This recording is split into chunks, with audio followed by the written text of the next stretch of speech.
J'imagine que c'est ici que je dois m'asseoir.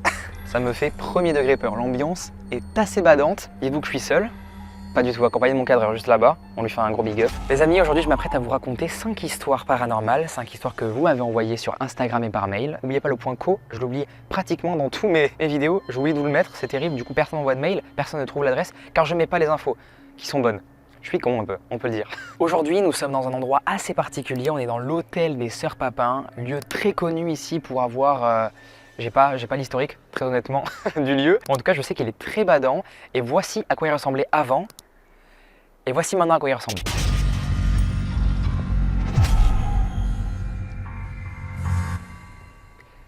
Il y a un léger contraste. Très léger. Je précise que dans la vidéo, on explorera les recoins les plus flippants, on changera souvent de décor pour chacune des histoires. Vous verrez que chacune des histoires sera totalement différente dans ses détails et aussi dans son décor. Je trouve ça super cool de donner une esthétique à la vidéo et j'espère que vous aimerez ça en commentaire. Dites-moi vos retours honnêtement sur la vidéo, l'ambiance, si vous aimez ça ou pas. Ça me ferait honnêtement très plaisir. On se l'est honnêtement très donné avec mon cadreur, Antoine, que j'embrasse encore une fois. Il m'embrasse, vous ne le voyez pas mais il m'embrasse. Et d'ailleurs, en parlant de changer de décor, quand ce document touchera le sol, on change automatiquement d'ambiance. Je l'avais dit que j'allais changer de décor. Je sais pas si ça a bien rendu, on verra au montage. Bon, pour cette première histoire, je suis littéralement sur une pile de polystyrène avec des coussins en dessous. Bah c'est pas dingue, hein, je suis pas du tout à l'aise, mais on va faire avec. Bref, on commence l'histoire de Yveline, qui est un prénom fictif, je le précise. Salut Léo, j'espère que tu vas bien, moi pas trop. C'est terrible de commencer comme ça, Yveline, j'espère que tu vas mieux depuis. En tout cas, tout le monde envoie de la force et de l'amour et de la bienveillance à Yveline en commentaire. Je viens de découvrir ta chaîne et je la trouve fantastique. Merci beaucoup Yveline. Si je t'écris ici, c'est pour témoigner de ce que j'ai vécu. Depuis toute petite, j'ai toujours été rattachée au paranormal. J'y croyais dur comme fer. Mais j'étais la seule de ma famille. J'ai aussi toujours eu des pressentiments. C'est important pour la suite. Le début de l'histoire commence quand j'ai 10 ans. Je venais de regarder une vidéo d'horreur concernant des poupées. Évidemment, j'avais très peur. Quelques jours plus tard, je suis allé chez mon arrière-grand-mère et, pensant qu'elle allait mourir, elle m'a offert une vieille poupée de cire. J'ai demandé à mes parents de la mettre dans le grenier, vu que j'en avais beaucoup peur. Petit détail sur ce grenier, il se situe devant une pièce qui fait bureau, salle de jeu. Et il n'y a que mon père qui y a accès. Il faut savoir que j'avais super peur d'aller dans la pièce en face du grenier, mais sans savoir pourquoi. 6 mois plus tard, je fais le ménage de printemps dans ma chambre et je retrouve, au fond de mon placard, cette fameuse poupée. Comme tout le monde, je flippe et demande à mes parents s'ils l'ont bougée. Mais la réponse, vous l'aurez deviné, est négative. Ils vont lui dire que pas du tout, ce ne sont pas du tout eux qui ont bougé la poupée et qui l'ont mis là. Alors c'est qui? Eh ben ça...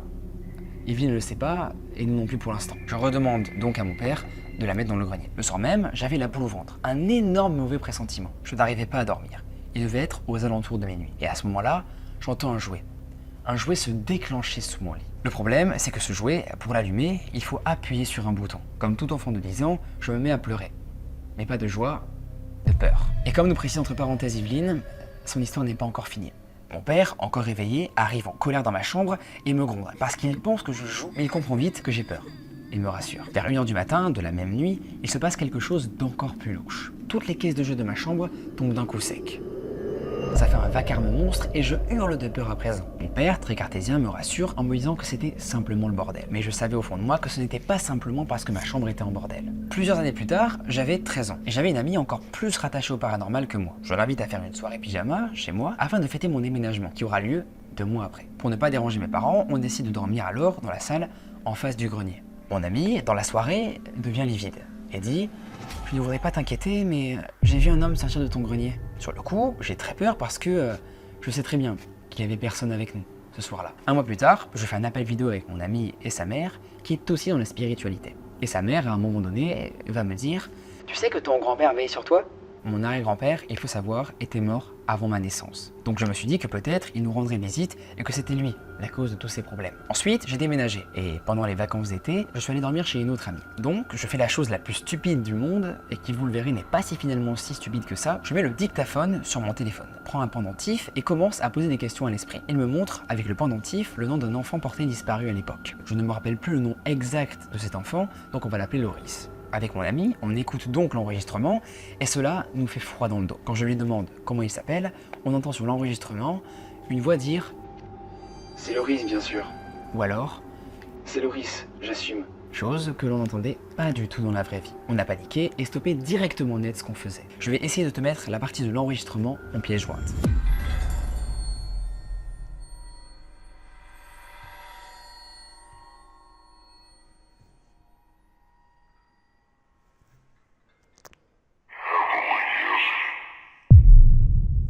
Le prochain événement que je vais te raconter se passe en ce moment même. J'ai actuellement 15 ans et je suis fan de légendes urbaines japonaises.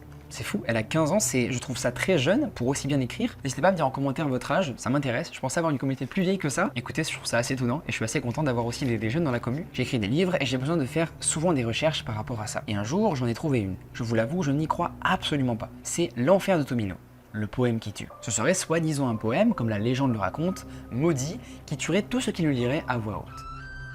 Pour être honnête, je ne l'ai pas lu. J'ai juste copié les paroles japonaises du poème sur mon PC, ce que je n'aurais jamais dû faire. Je l'ai fait hier après-midi, et depuis, j'ai senti qu'on me regardait. Je me suis même mis à entendre des coups dans les chaises de mon salon. Je vous précise au cas où vous n'étiez pas au courant, mais j'étais seul, ce jour-là. Je me suis même mis à entendre à un moment donné des bruits de pas dans l'escalier. Je pensais être folle. Pour vous dire, ce matin, j'étais en train d'étudier, et j'ai entendu un fracas, comme si quelque chose tombait par terre. Je vais voir dans ma cuisine, et trouve un bol rempli de café moulu, à même le sol. Un calendrier était tombé dessus, calendrier qui n'était pas en équilibre, je le précise. C'était donc impossible qu'il tombe tout seul. Je le répète, je suis toute seule, chez moi. J'ai omis plein de détails, comme le bruit d'une respiration, senti quand on me tire les cheveux, etc. Ce problème n'est toujours pas résolu. C'est pourquoi j'aimerais avoir ton ressenti et celui de ta communauté. Merci et abonnez-vous. PS, je vais faire une capture d'écran vidéo pour l'enregistrement. Merci beaucoup Evelyne pour ton témoignage. Tu as raison sur 2 points. Pensez à vous abonner les amis, ça me fait très plaisir, ça me soutiendrait énormément, on dirait pas, mais c'est incroyable quand vous vous abonnez. Voilà, ça me prouve que vous êtes là et que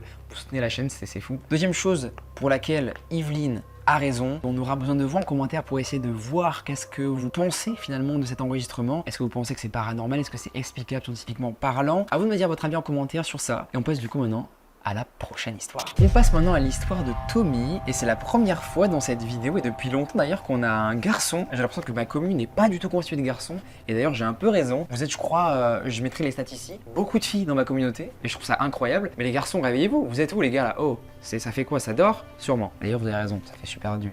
C'est trop cool de dormir, j'adore aussi. Salut Léo.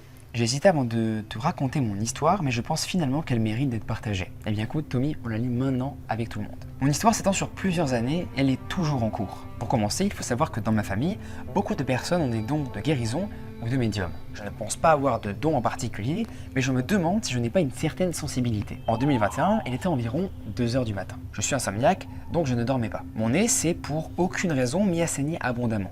J'ai commencé donc à paniquer. J'ai voulu allumer la lumière, mais elle ne fonctionnait pas. J'ai donc allumé la lampe de poche de mon téléphone, et là, la lumière de ma chambre s'est allumée toute seule. Je n'ai pas compris. Mais comme il se passait des choses déjà étranges depuis des années, je n'étais pas surpris. J'ai fait ce qu'il fallait pour arrêter le saignement, et je suis retourné dans mon lit, téléphone en main. C'est alors que j'ai senti quelque chose toucher mon pied. À ce moment-là, je pensais halluciner à cause du manque de sommeil. Mes amis disaient que mon cerveau devait être fatigué, mais je ne pouvais pas inventer ce qui a suivi. J'ai senti mon drap se faire tirer doucement, puis d'un coup sec, il s'est retrouvé au milieu de ma chambre. J'étais paralysé par la peur, bouche bée, incapable de crier ou de bouger. Une fois mes esprits retrouvés, j'ai envoyé un message vocal à ma meilleure amie pour lui raconter ce qu'il venait de se passer. Mais au moment où j'ai envoyé le message, la lumière de ma chambre, pour aucune raison, s'est mise à clignoter. À ce moment-là, j'ai senti un courant d'air alors que tout était fermé chez moi. Et j'ai entendu même un chuchotement à mon oreille me dire « Ne pars pas ».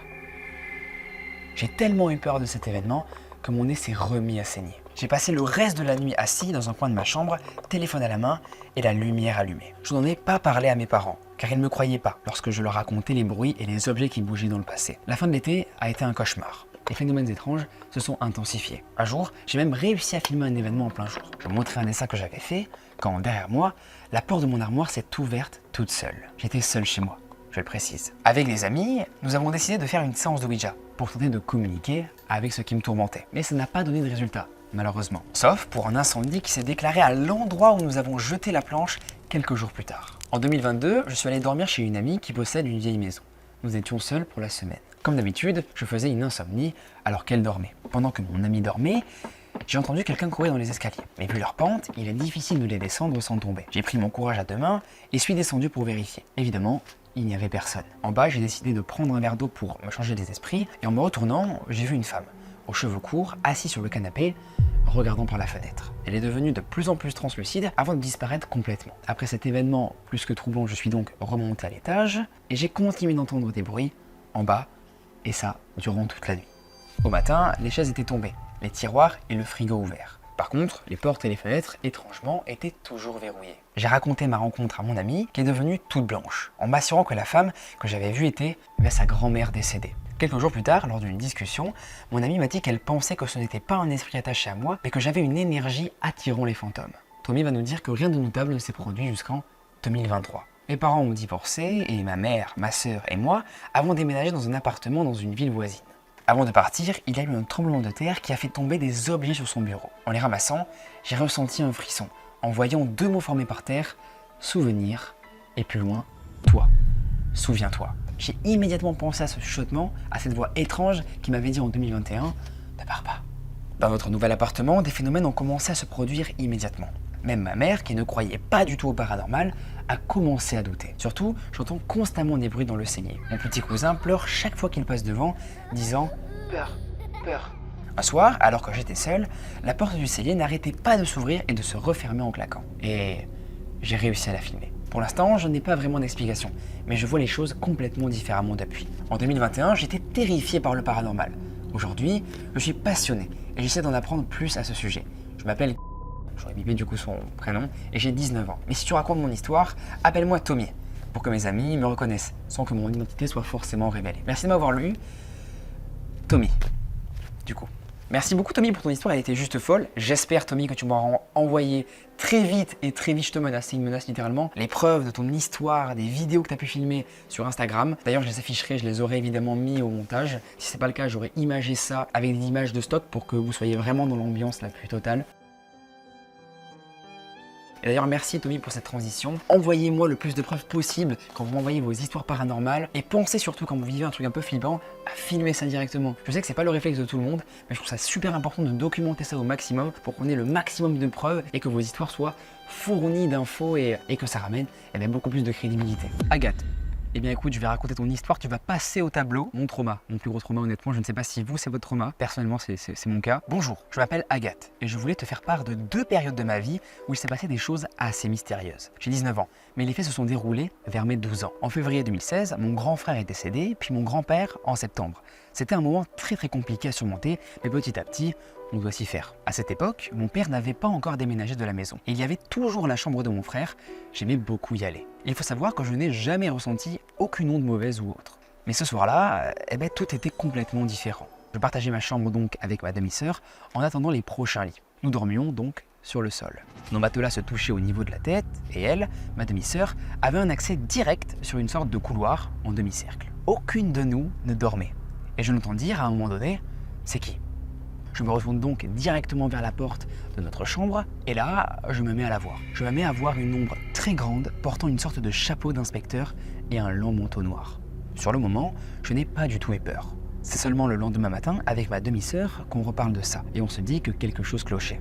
On a demandé à nos parents s'ils étaient réveillés, en sachant que si un se lève, l'autre se réveille immédiatement. Et aucun des deux ne s'était levé. À ce jour, on ne sait toujours pas ce que c'était. Et je préfère honnêtement ne pas le savoir. J'ai une deuxième histoire à te partager sur une assez longue période de ma vie. Il faut savoir que j'ai énormément déménagé. À l'âge de mes 13 ans, ma mère et mon beau-père décident de louer une maison dans une charmante ville. C'était une vieille bâtisse des années 1800 qui était à l'origine 2 maisons. Ça s'étendait sur 2 étages. Au rez-de-chaussée, il y avait une cuisine, un salon, une véranda et un accès à la cave. Entre le rez-de-chaussée et le premier étage, il y avait une buanderie. Au premier étage, il y avait une salle de bain, la chambre de mon petit frère et celle de mes parents. Et puis au deuxième, il y avait la mienne, avec ma salle de bain et un bureau. J'étais toute seule. Au début, rien ne se passe.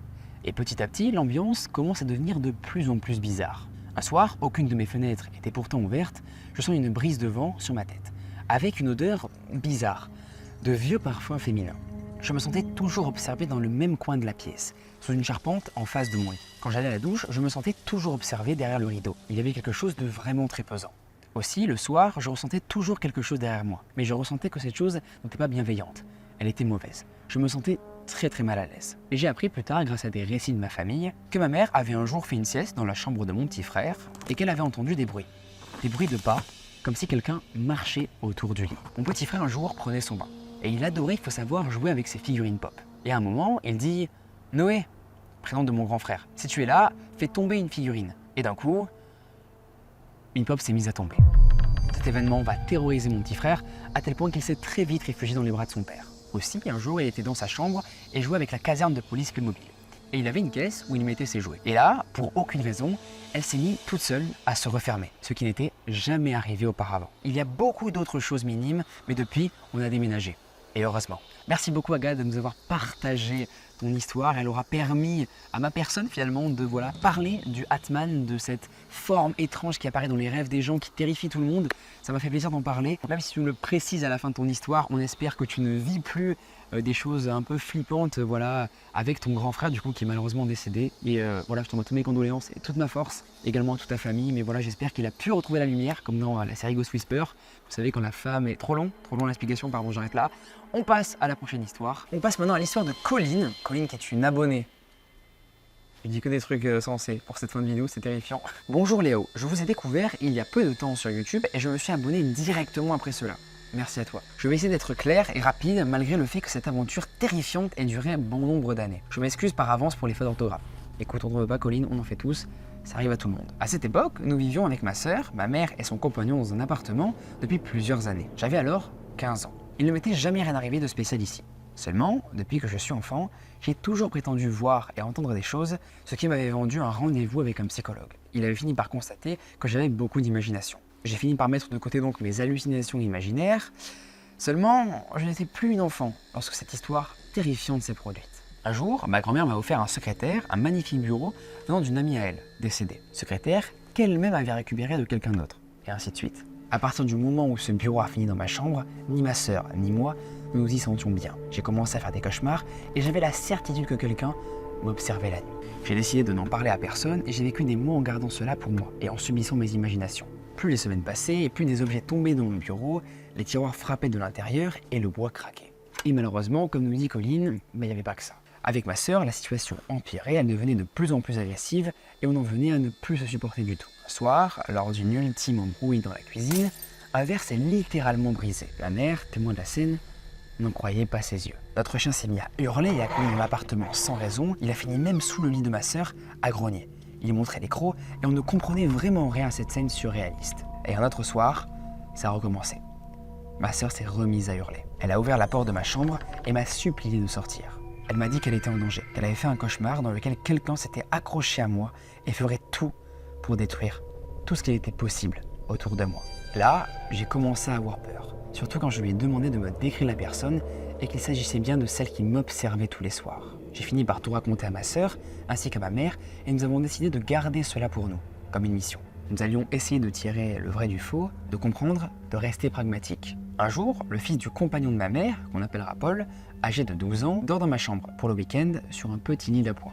Je suis dans mon lit, une nouvelle fois tétanisé par cette femme assise au bord de mon lit. Quand ma crise d'angoisse a commencé à monter, ce soir-là, Paul s'est réveillé en sursaut et a commencé à hurler au beau milieu de la nuit. « Il y a quelqu'un dans la chambre, papa viens vite, il y a quelqu'un !» Il était en pleurs et tout le monde est arrivé en panique. Il y avait bien quelqu'un et il venait de confirmer que non, je n'étais pas folle, que je n'avais rien imaginé depuis le début.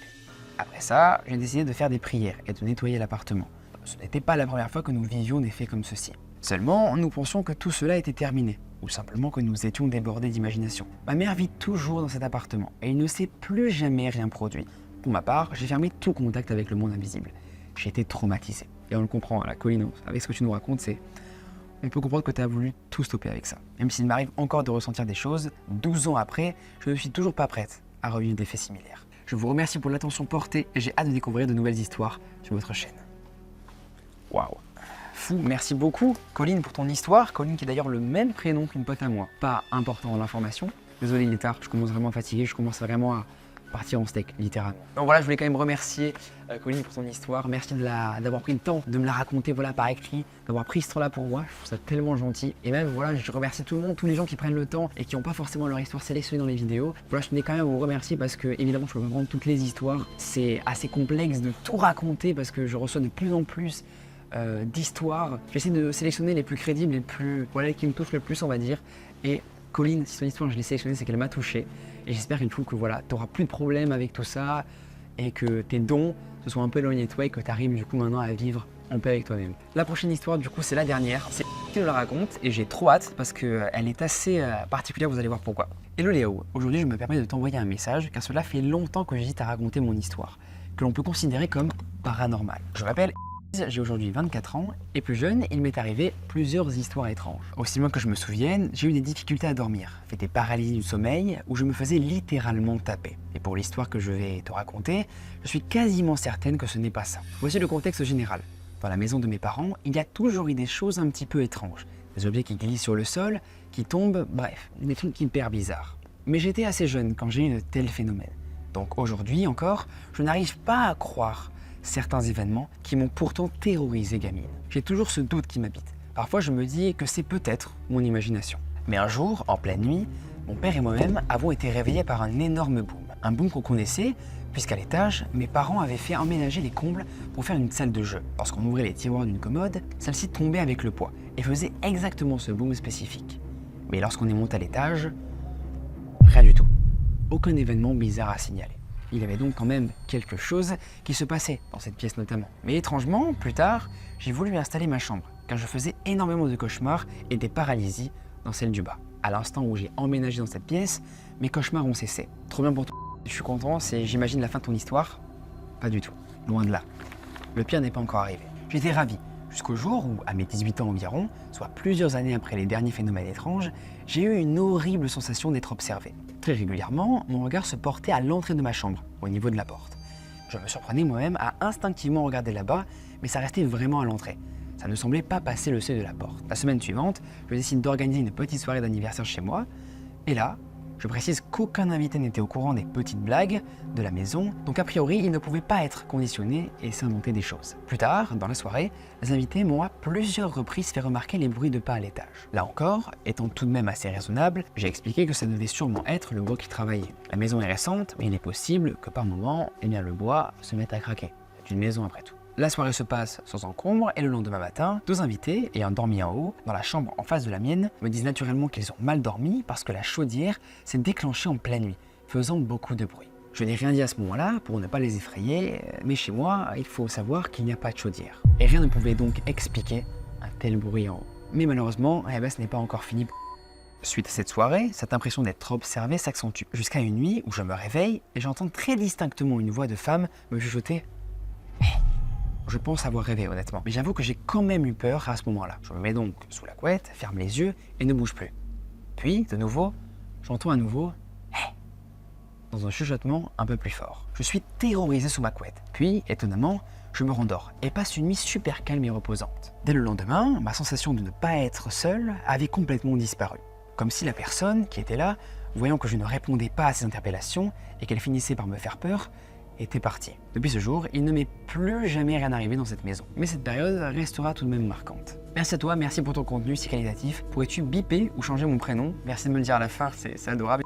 J'aimerais rester très anonyme, ne voulant pas que des proches fassent un lien quelconque avec mon histoire. Merci encore. Merci beaucoup à toi. En vrai, ton histoire est juste folle, j'aurais dû encore biper. Je ne comprends pas que tu n'es pas parti directement après que tu as entendu le premier. Je serais parti instantanément. Vraiment, c'est terrible. Tu es hyper courageuse. J'espère que voilà, tout va mieux, que tu n'as pas encore vécu d'autres événements après cela. Je n'ai plus les amis qu'à vous dire merci beaucoup pour avoir suivi ces histoires. Et oui, c'est déjà la fin les amis, c'est déjà la fin de cette vidéo. J'espère que vous aurez apprécié, j'espère que vous aurez pu vous détendre, passer un bon moment après le taf. Je suis hyper fatigué pour être totalement transparent, donc là je vais aller dormir. Il est quelle heure Antoine? Ouais, il est 3h50. On a encore beaucoup de route à faire. Oh, c'est terrible putain. Je vous rappelle, si vous voulez m'envoyer vos histoires, il y a mon adresse mail juste là et mon Instagram juste ici, voilà. Leo@wearefresh.co pour les mails et Léo-TV pour Instagram pour m'envoyer toutes vos histoires. J'ai hâte de vous lire, j'ai hâte de lire les prochaines. Viens Antoine, viens. Antoine, mon cadreur qui m'accompagne sur toutes les vidéos. Ça va aller très vite. Bisous tout le monde. Je vous embrasse. Passez une bonne nuit.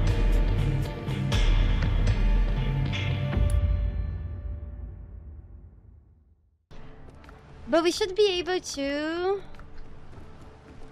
build it.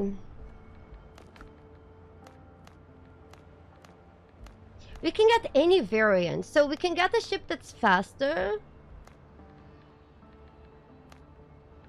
Oh my god, we would have 6 guns!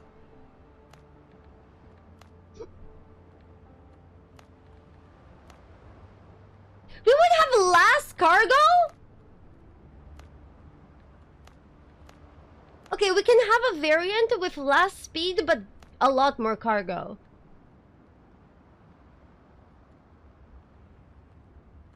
Or this one that we can either equip guns or stealth.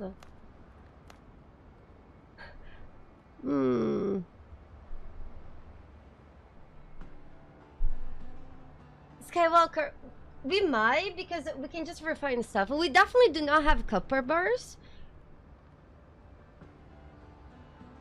But we might be able to, we can refine the fabric and we can refine the rope. Hold on.